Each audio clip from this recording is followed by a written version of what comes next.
അനുരാഗത്തിന്റെ അലമാലകൾ കൊണ്ട് ആലിംഗനം ചെയ്ത് ചുടുചുംബനം കൊടുത്ത് കെട്ടിപ്പിടിക്കേണ്ട ഒരേ ഒരു നേതാവ് പരിശുദ്ധ ഖുബ്ബേ ഖദറാഇന്റെ ചുവട്ടിൽ ചുംബനം വെച്ചുറങ്ങുന്ന ഹബീബ് മുഹമ്മദ് മുസ്തഫ.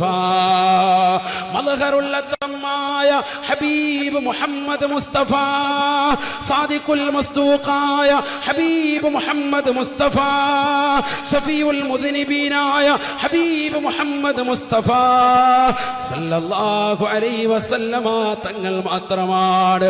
ആ പ്രവാചകരുടെ ചിത്രം കണ്ടുകൊണ്ട് ഇതെന്റെ ഹബീബാണ്, ഈ പ്രവാചകരെയാണ് ഞാൻ ഇഷ്ടം വെച്ചത്, ഇത് ആശിഖാണ്, ഞാൻ ആ പ്രവാചകന്റെ ആശിഖാണെന്ന് പറയുന്ന മുത്തഖീങ്ങളിൽ ഞങ്ങളേവരെയും നീ ഉൾപ്പെടുത്തണേ അല്ലാഹ്, നീ ഉൾപ്പെടുത്തണേ അല്ലാഹ്.